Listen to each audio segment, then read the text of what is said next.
This is the greediest metagame Marvel Snap has ever had. The reversion of Angela's nerf combined with the fix to Elsa Bloodstone combined with the appearance of Red Hulk has rejuvenated Elsa-based mid-range decks. There are so many different configurations of even just the move archetype that you could put together, such as this one with Carol, of course, Captain Marvel, this one with Cannonball, and this one leaning into Alioth.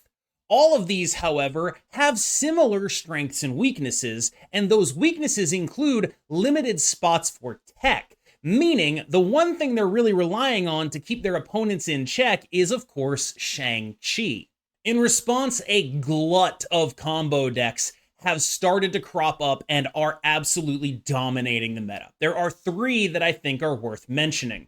The first is, of course, Phoenix Force. This is a classic combo deck with a lot of great lines, but I think the real strength that this deck has is that it can limp into a game against basically anyone. Here I'm using the word limp to mean, you're not doing a lot of stuff. You're just kind of in the game. They're not snapping, so you're not leaving. You're just kind of sitting around waiting for something to happen. This is probably the best sitting around waiting for something to happen deck in the entire game, because when you sit around and wait for stuff to happen, you can very easily Shuri Nimrod into ba-boom, ba-boom, ba-boom. And that kind of stuff is aided by like the inclusion of magic, but really she's not required here. There's just sort of like one tech slot in the deck that you just use to run the most deranged thing you possibly can. Alioth, Shang-Chi, magic, whatever you want to run. Just put like your most deranged tech card in there and you're probably fine to do it. The other 11 slots I think are a lot less negotiable.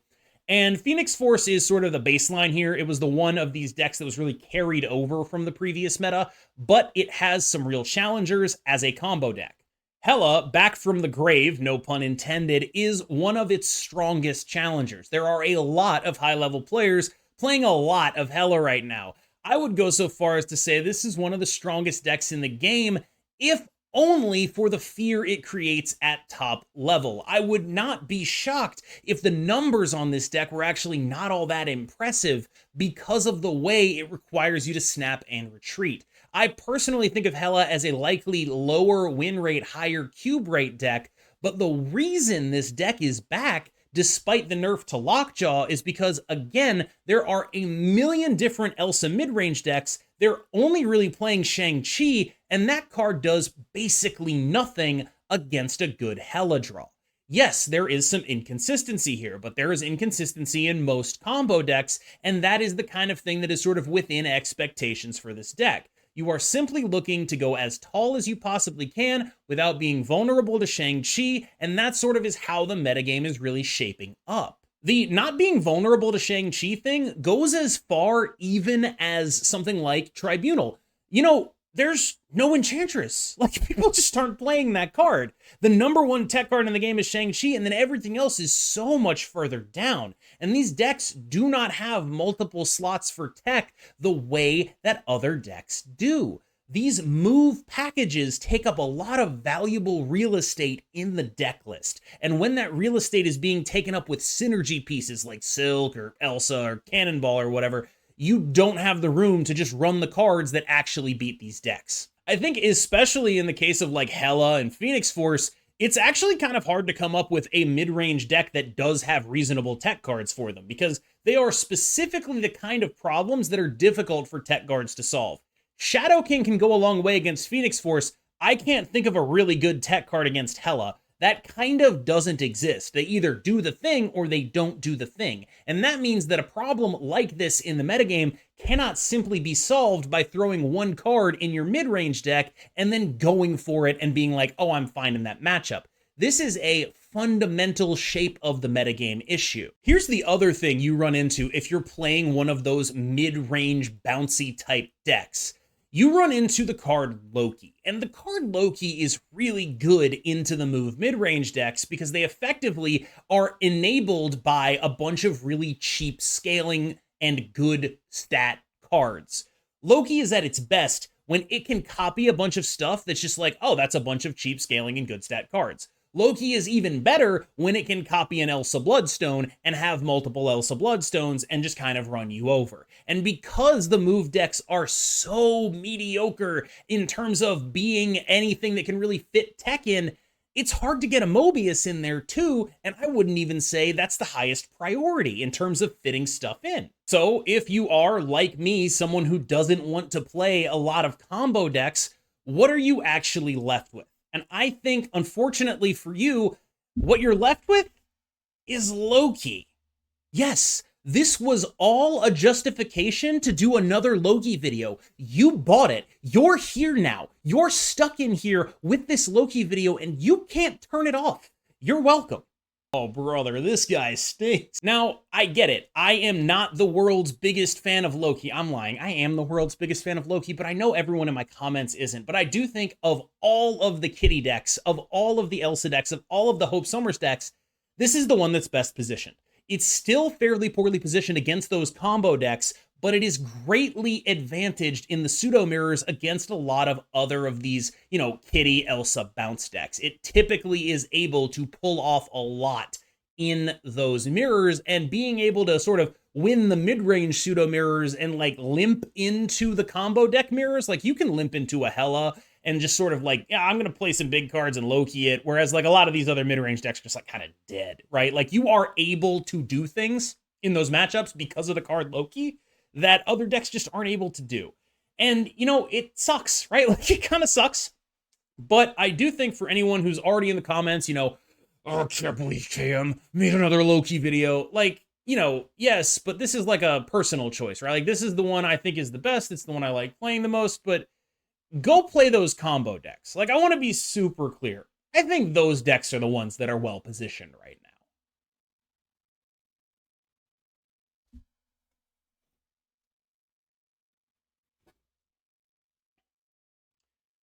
Kitty Pryde is an excellent piece in all of these decks. She is used not just for stacking buffs, but for allowing other cards to receive buffs.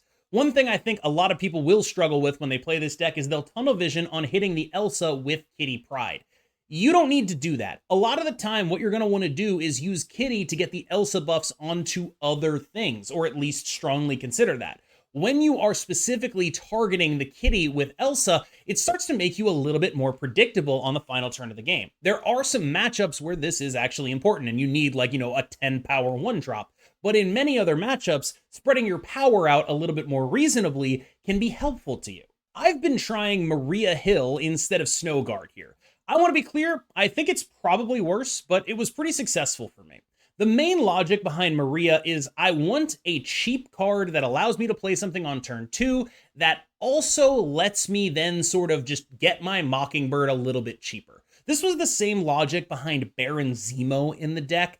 Being able to have a card that you're likely to play and get that Mockingbird to 4, maybe to 3 if some other good stuff happens, that is something I'm really playing around with. I don't know that this is necessarily the right thing to do, but at the same time, I am very interested in the idea of what if we play Maria Hill and we play Baron Zemo, and then we're really cooking with Mockingbird. I think leaning into Mockingbird is definitely not a bad way to go about playing this deck. And I know, first of all, a lot of people are going to be like, you're not playing Snowguard? What are you doing here? Yeah, you can take it out for Snowguard. Feel free. I'm just trying stuff. Quinjet was actually a massive disappointment to me in this list. I was shocked at how unbelievably not relevant a lot of Quinjets were here. And I think, if you ever do something like swap out Hope Summers for a Cosmo so you can interact with that Phoenix Force stuff more, I can understand why Quinjet would be elite. But I really do come to the conclusion that a lot of the time, I was just not playing this guy and I would rather Loki for a little bit more. Now, I don't necessarily know how well that holds up, across the board, but with this configuration specifically, with Maria instead of Snowguard and Hope Summers instead of something like Cosmo, I was shocked at how poorly Quinjet performed for me. Angela, aka my one true love, is here to be as big as possible, unless your opponent is playing Shang-Chi, in which case she's here to be a 2/8. You do have to keep an eye on this, but a lot of the time I've found that it's just I'm fine with a 2/8. That's totally fine. You are going to run into some situations where because you want to keep her as a 2/8, you're going to want to separate her and Hope Summers. Those are rare, but they can actually matter because you're going to want to get the energy from a Hope Summers, but you're not going to want to make your Angela a lot larger than 2/8. I am still playing Cable here. I have no real opinion comparing Cable, Sentinel, Mirage. Whichever one you want to play, I think that's fine. I will note that Sentinel actually has some additional Mockingbird upside, you know, and it'll also make your Quinjet a little bit better, while Mirage is typically like a little bit better in those sort of mirrors where you end up in a situation where good things happen. The Cable here is my deference to the fact that my matchups against the combo decks just suck, and if I can randomly win them some of the time, even if the rest of the time I'm helping them, I'm already probably losing those matchups, so at least some of the time I can be like, yeah, this is fine. This is another card that actually makes me want to push back towards Zemo in the deck, where it's like, I did enjoy being able to just be like, Cable, Zemo, two cards that maybe matter to you are gone, and this matchup that is otherwise like kind of unwinnable, Hela, Phoenix Force, whatever, is actually somehow winnable now. And I don't necessarily think that's like a reasonable thing to ask for, but sometimes those matchups are so bad that just having the Hail Mary in the deck is something that I think can be worth it. When the gap, the delta between Cable, Mirage, Sentinel is so low, I'll just take the one that has the upside of randomly winning me the game against those combo decks, even if it like sometimes makes me more likely to lose in those same matchups, because being made more likely to lose is like going from, 40% to 35%, and being made more likely to win is like going from like, 40% to 70%, get their Hela or something, 40% to 100%, Jeff is Jeff. Probably the best card in the game that isn't named Shang-Chi, and spoiler alert, he's also in here. Excellent with Elsa, excellent with Hope Summers. There really isn't much else to say about the best card in Marvel Snap, except that he might not be named Shang-Chi. Elsa Bloodstone is, I think, better in the Loki list than she is in the move list. There's some awkward interactions in the move list, and the Loki list is, in my opinion, much more able to just spam stuff all over the board, make her a very powerful threat. Elsa is excellent here. This is probably the best deck for her in terms of how she fits in it, but also probably the best deck for her in terms of how it fits in the metagame. And I think that kind of stuff is important to consider, but mostly it's like, she's like a 311, and that's not what, she used to be like a 215, but, a 311 ain't bad. Agent Coulson is the only card in here that actually makes me like Quinjet. Quinjet Coulson is still very good, but you have so much other gas now that you can really sort of just not need the Quinjet for the Coulson. There's just like so much stuff to do in this deck, whether it's Loki, whether it's like just playing a Mockingbird for 3 or 4, playing something like, getting your extra Jeff out to get a buff, getting your extra Kitty out to get a buff. Like, there's a lot of stuff. There's just a bunch of stuff to do all the time. And I did feel like this was a worse Quinjet Coulson deck right now, because also it's not the kind of thing that wins you those mirrors against Move. Move is so high powered that the pseudo Elsa mirror ends up being very Loki centric. And so this guy doesn't really make the cut. Like, you're not winning those games with Quinjet Coulson, and against the combo decks, that's definitely not making the cut. You're just limping, right? And I think that the metagame has changed such that I'm less of a Quinjet Coulson believer. Hope Summers rocks, but I think you could honestly replace her with something like Cosmo if you wanted more interaction, or Rogue or something like that. If you do go for the Rogue, I should let you know there is currently a bug in the game that when you Rogue your opponent's Mobius after having played the card Loki, your Loki still doesn't get the discount. There is no reason for this other than an actual bug. That is sort of why I don't want to be a Rogue gamer, because a lot of the utility of playing Rogue is roguing Mobius. There's not as much Mobius, and also it doesn't work right now. I genuinely wonder how many times I've looked into this camera and said, Shang-Chi's the best card in Marvel Snap. Shangers, bow bangers, ha ha ha ha ha ha ha. Guess what? Shang-Chi's the best card in Marvel Snap. Shangers, bow bangers, ha ha ha ha ha. However, I am not necessarily averse to replacing him with a tech card like Shadow King for Phoenix Force. Something like that. Just building for something else, and saying that so much of the meta dodges Shang right now that you just don't want to run him. I think this is the most Shang-influenced meta we've ever been in. Everything comes from him. Silky Smoove, the move deck, as a deck, is a deck because it dodges all of the Shangs, right? That's its baseline appeal. It's a Shang dodger, right? We have the Shuri Kitty deck. It's a Shang dodger, that one on priority rather than on just not playing big stuff, but that is the point that it is trying to accomplish. We have Living Tribunal, Shang dodger, Hela, Shang dodger, Phoenix Force, Shang dodger. That's a lot of what you play. There's Discard, which dodges Shang. Like, there's a lot of stuff where this guy is just like not really doing anything, but he does keep a lot of things in line. So I still have him in here. Just, I think we might be reaching the saturation point with him. I think it's worth talking about. My girl Loki is absolutely great right now. She is a card that allows this deck to claim the throne amongst Hope Elsa Kitty decks because of what she does in those games against, you know, the Hope Elsa Kitty move deck, but also because unlike the Hope Elsa Kitty move deck, you can throw Hail Marys with this card. You can just be like, all right, you know what, Hella Gamer, I'm gonna, like, you didn't pop off super hard this game. I'm gonna get some of your cards. I'm gonna play your cards alongside my cards. I'm gonna play like a Kitty Pryde alongside a Red Hulk, and I'm just gonna go tall enough that I can stay in the game and contest, right? And I think that is something that basically every other deck of this type genuinely lacks, is that ability to throw Hail Marys. Mockingbird might be superfluous to requirements here. I think she's good, but mostly she's a 5 or a 4/9, maybe a 3/9 some of the time. It's very unlikely she gets a lot bigger. I really want to experiment with something like Zemo in here to make her smaller or cheaper on a like more regular basis, but it's hard to fit him in. And I think that, you know, he's not the first choice for replacing something like Hope Summers. That would probably be Cosmo, but if you don't want to play Cosmo because of your Shang-Chi, maybe you could replace with Zemo. See how the sort of, you know, playing with multiple cards that can make her cheaper earlier gets her to be. One of the main things you run into with this is just like a lot of the time you want to play her on the same turn you want to play the Loki. I just crushed my mic there. I'm leaving that in. And that can lead you to a sort of awkward situation where you have to choose between the two, and that typically is not ideal. Now, obviously, she's a phenomenal top deck after a Loki, but that is a rare occurrence, let's be honest. All right, y'all, thank you so much for getting tricked into watching yet another Loki video. On the real, though, I do hope that you learn something a little bit about how the metagame is shaped, right? I didn't want this to just be like, ah, Cam's doing another Loki video, we got him. I wanted you to understand what I thought about the metagame and why this is where I'm at. I think this is the kind of thing that you can really actually learn from, because one of the really common sentiments I got from a bunch of high elo players was, why do you even have Silky Smoove decks on your tier list? Like, that deck is so ass and loses to so much of this. And I think that hasn't really percolated downwards yet.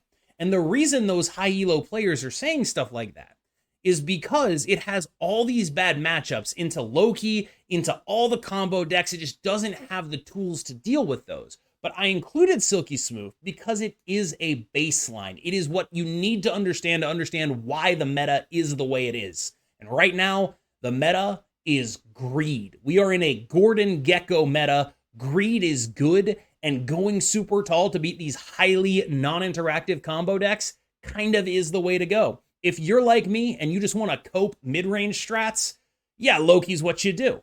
All right, thank you so much for making it this far in the video. We're going to put some gameplay on the back end. As always, I hope you enjoyed, and I will see you in the next one. Enjoy the KN boost.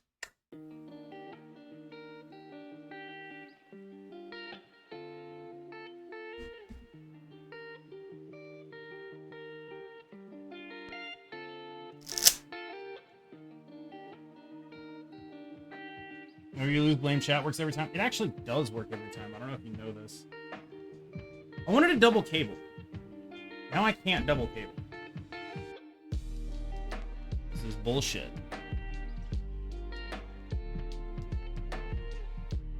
No, I'm glad I didn't double cable. They snap? Are we snapping back here? Sure.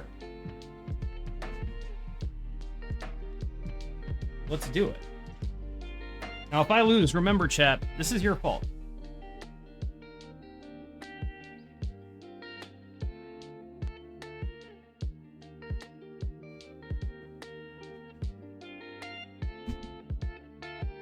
All on you.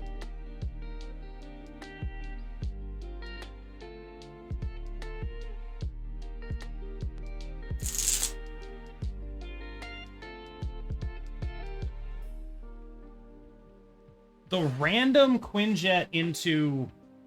That's just a normal Coulson. Oh, indeed.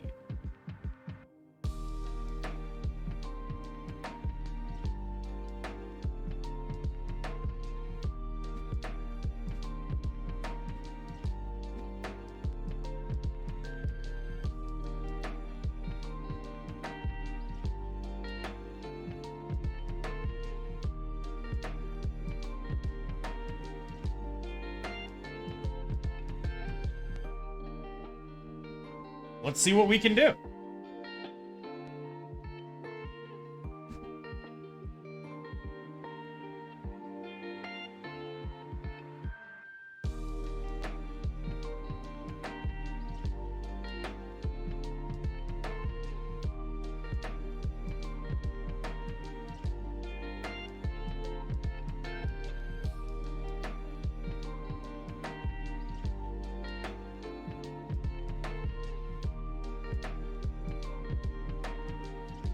So 8 energy.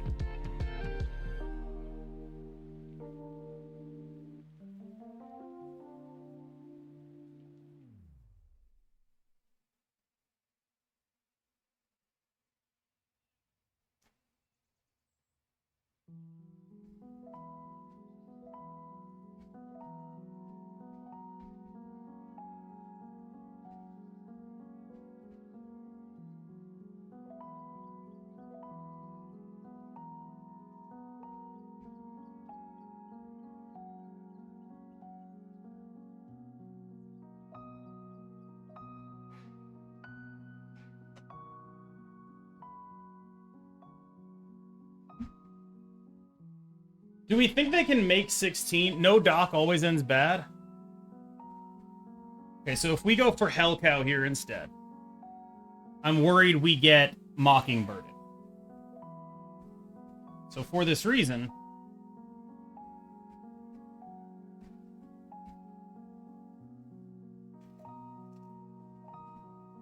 oh wait, no. We go Elsa, Hell Cow, same thing.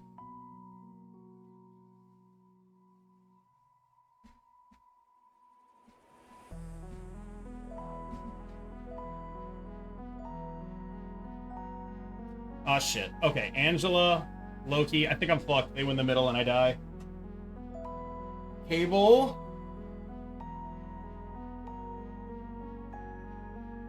Kitty Pryde. Oh, wait a minute. Wait a minute. Wait a minute. Wait a minute. Wait a minute. Chat. Chat. Holy shit. Holy shit, did we finally do it? We discard our entire hand. And this Iron Fist is 4, and that's exactly enough to win the middle. Oh my god. Alright, it's time for the giveaway. Is my question. I don't think they can do it. I don't think that's a thing they can do. No, I mean, I'm not positive, but I'm pretty sure. Ed Ravona. Oh, they could have done it. Good for them.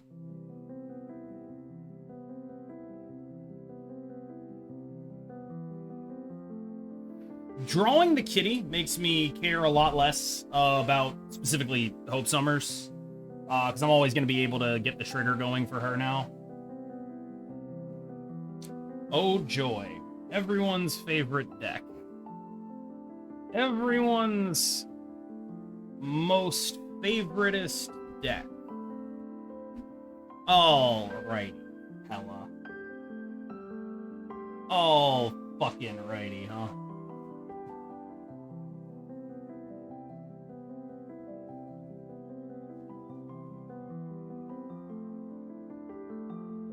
It's 11 power fucking guy. Alright, I see you. I see you. I fucking see you. I get it. Here's a bunch of dudes. My job now is world's largest Angela, and wait, hold on. I think I want that there. Yeah, I do.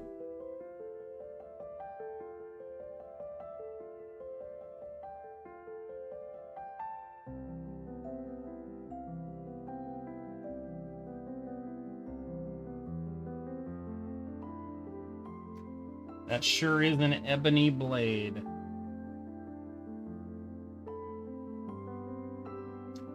Fuck you, Loki. You are not what I need right now.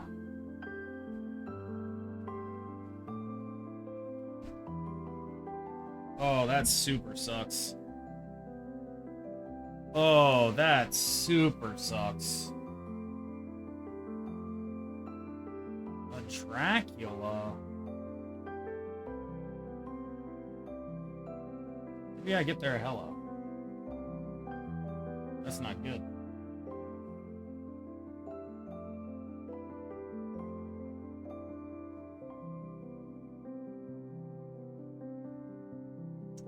I feel as though I'm super fucking dead. They have hella for Black Cat, Red Hulk, plus a Dracula in the middle. I can try to Shang here, but I don't think it does a ton of good. What if, on the other hand, they don't have hella? Much to consider.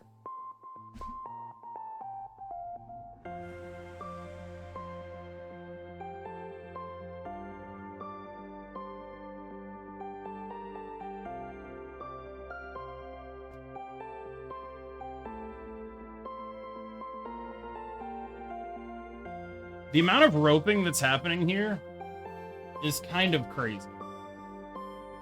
Okay, they do have hella, and I just hope it all goes to fucking Quintar, right? Everything goes to Quintar, or we're fucked, basically. What?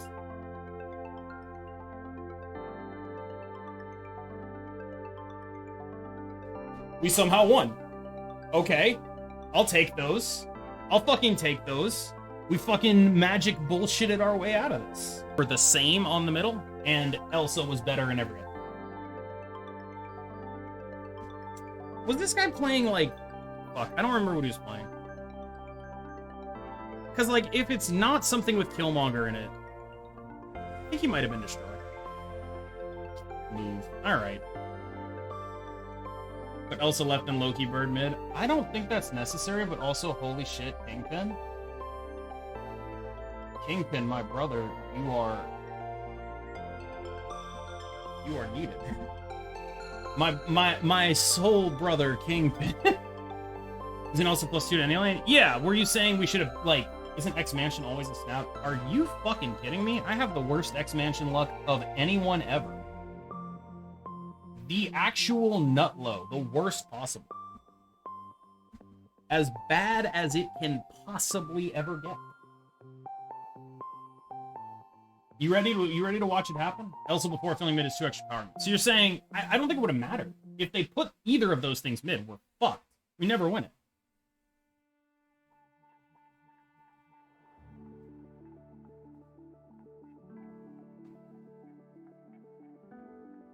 Seeing this shit? It doesn't even discount my X-Mansion. You fucking believe this shit? Ridiculous. It doesn't even discount my Mockingbird. Fucking... Oi. Is what I'll say to that one. Fucking oi.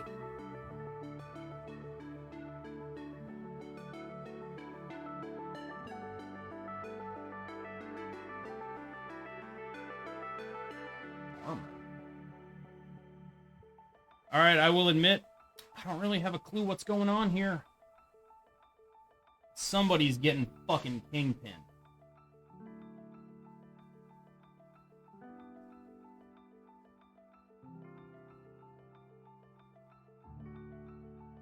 Worst for balance is definitely Ultron. Interesting.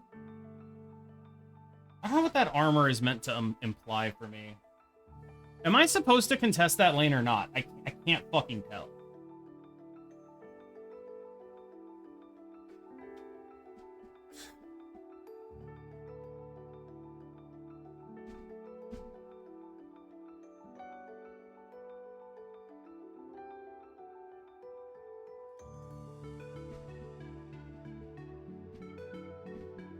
I really don't know.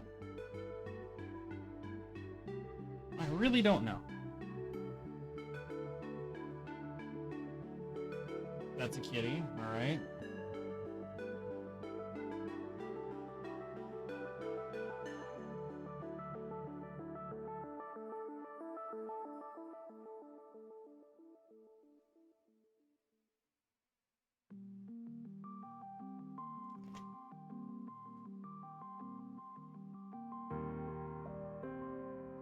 Well, I mean, I haven't seen a Red Hulk. I haven't seen a Red Hulk. I'm not gonna lie, though. I'm kind of wondering about just jamming Xandar.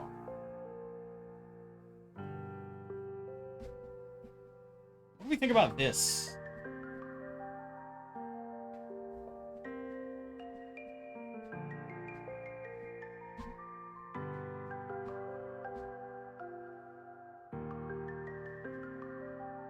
We go to 21. They move Jeff in, play Red Hulk.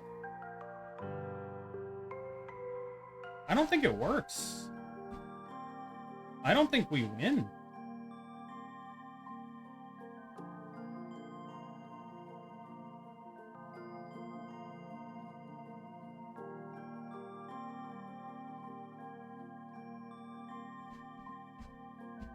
What if they don't have it?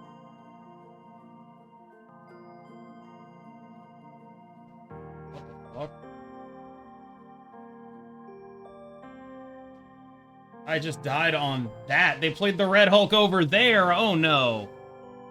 Oh, no. Wait.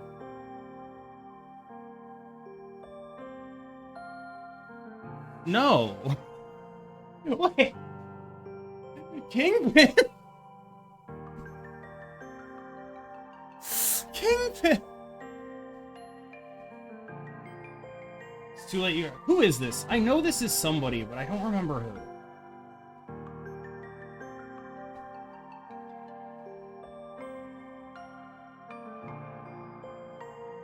Kerr. Okay. Thank you. Oh, maybe that Quake will do something.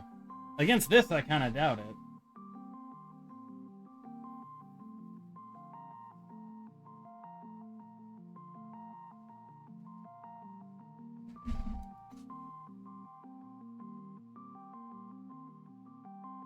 But now, if I play the Angela, that's fine, right? It's fine, right? This is not suspicious at all.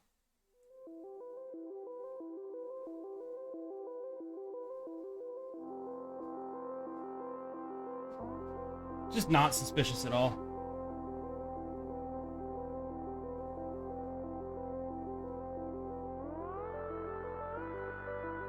Thank God that was late. Holy fuck. Holy fuck.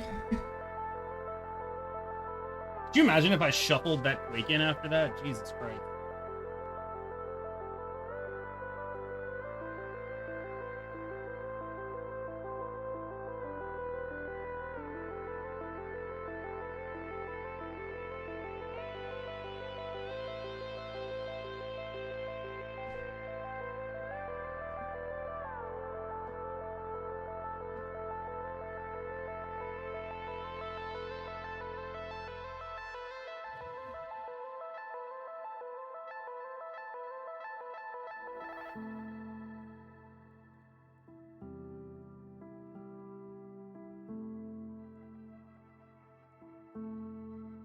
That's horrifying.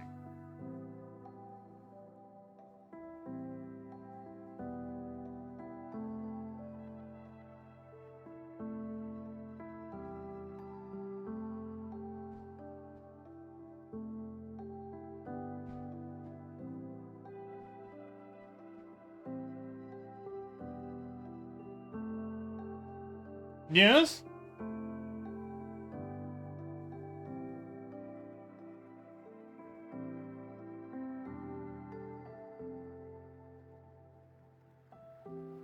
Fuck it.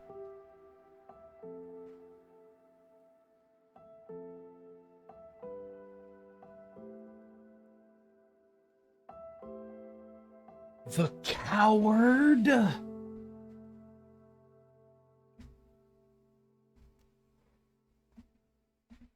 I think that's pretty funny.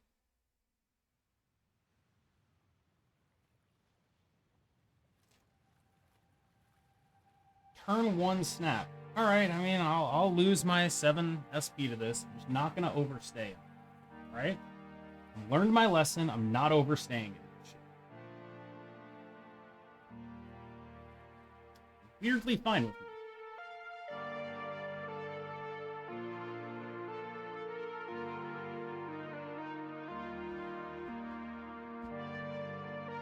Now, have I actually learned my lesson? Not sure yet. I hope that's not my Shang-Chi. Unless this is theirs. Doc Cock. Intriguing.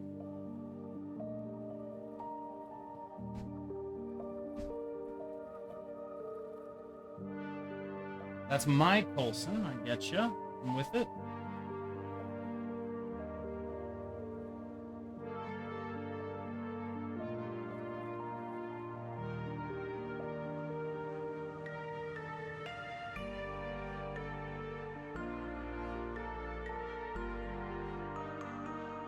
Tell me what you got.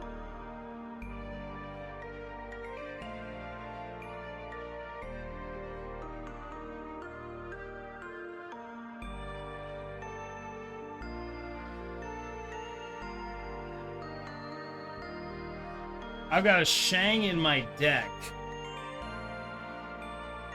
that I'm thinking real hard about.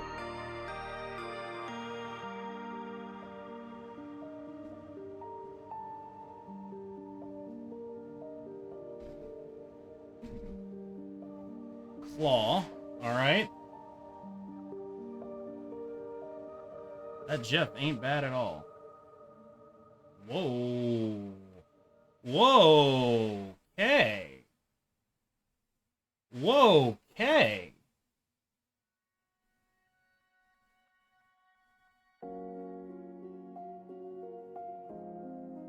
I don't really know what's happening here.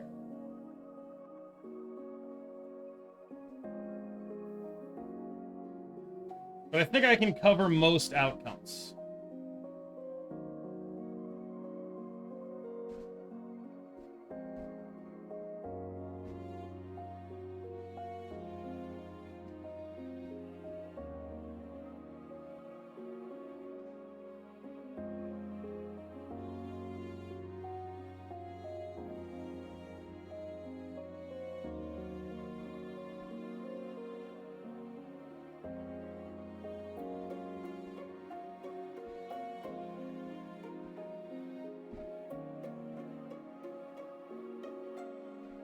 Sick-ass Red Hulk over there, coming in hot. However, we came in slightly hotter. We came in slightly hotter with our own Red Hulk. Alright, I like that I have drawn the card Loki. I don't like the Savage. I do like the Mockingbird. I don't like the Quinjet again. That's a little fascinating that I just keep hating it so much.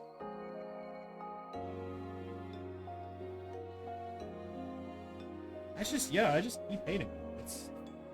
That's my thing, I guess. Just hate that shit. Sentinel. You know, Sentinel actually might be good with Ember. That's a thought, too. That's a thought, too.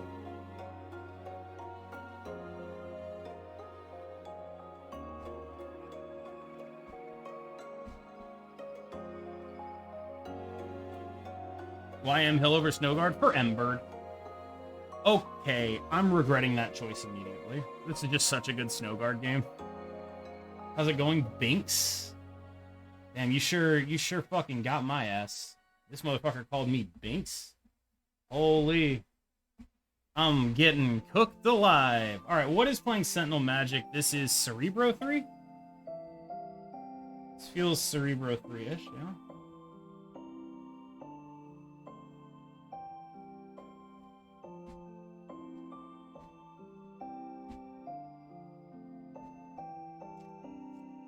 Feels Cerebro 3-ish, yeah. That Abomination might be clutch. Iron Man. I see.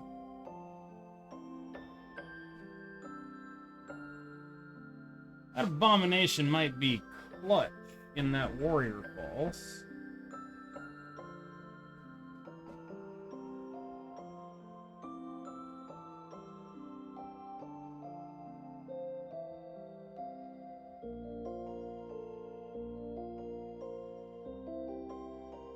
God, please let me get something on that falls. Bast. Yeah. Sentinel. Okay, I get a Bast.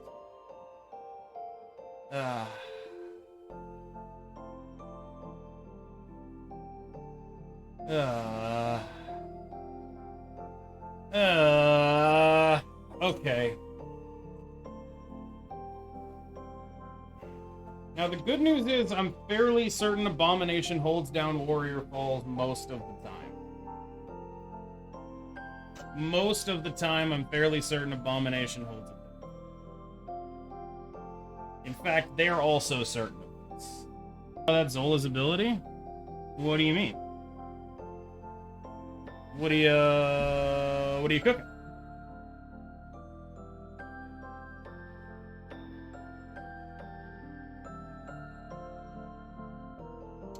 That's unplayable. Cut off one head, two more will take its place. Oh, like the Hydra thing? I see. Okay. Yeah, you could be cooking with that. See, here's a game where I'm kind of compelled by Quinjet, specifically with Coulson. What are they putting in there? Yeah, Kitty Snowguard. We're not ever master molding. We're not ever master molding. That's not fucking real. Alright. Ooh.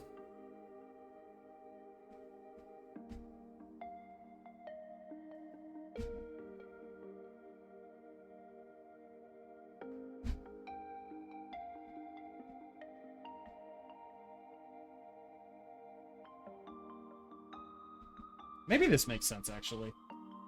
We start generating Jeffs, and that allows us to start generating Mockingbirds. And the Jeffs are super discounted? Going for the kitty. That's interesting. Army of Jeffs. Indeed. So you go like Hope and then another Jeff. And this takes us to 6. Hope is super discounted. Other Jeffs are super discounted. Mockingbird will cost 4, so I'll be able to do some stuff here. Hey, Loki. I mean, that's obviously really good. Don't get me wrong.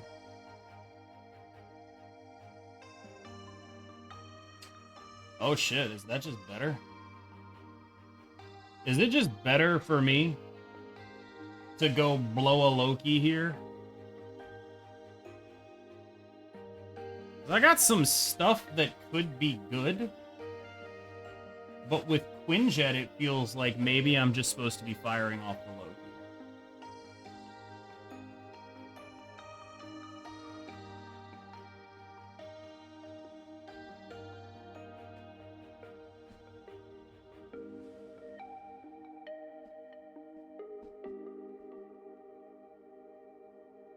Let's see what happens. This is a game when Quinjet was better than Snowguard. I think that is probably true. It's either the Loki goes here or a Mockingbird goes here, right?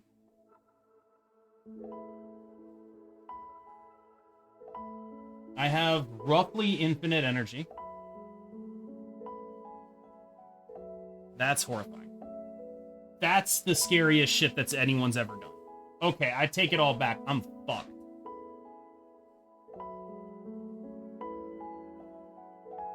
That is insane.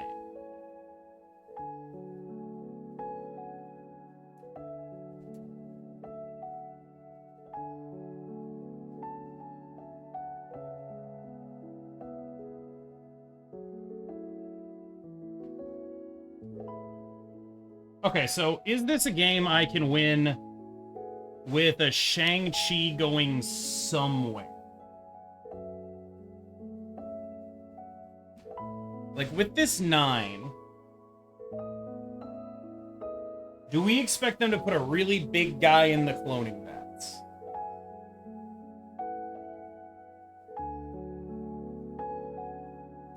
So I think I can make 11. They have 2 Elsas in hand that cost 1.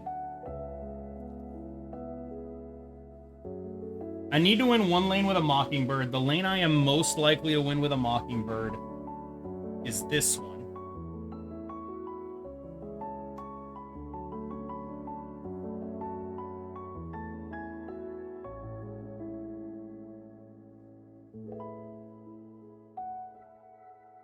Shang right? If I Shang right, I don't think I'm winning any other lane.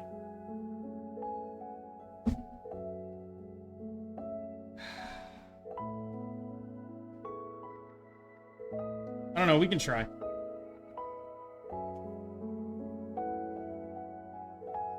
Let's do it.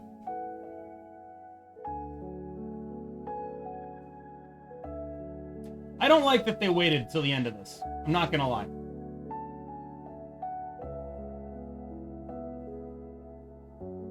My god, did we actually pull this off? Holy fuck, we did. That's insane. That's insane. Not only did we pull this off, we got the right guess on which other lane to target. That's nuts. Holy fuck. That's crazy. Either left or right with Shang worked. That is correct. We picked the right Mockingbird lane, basically.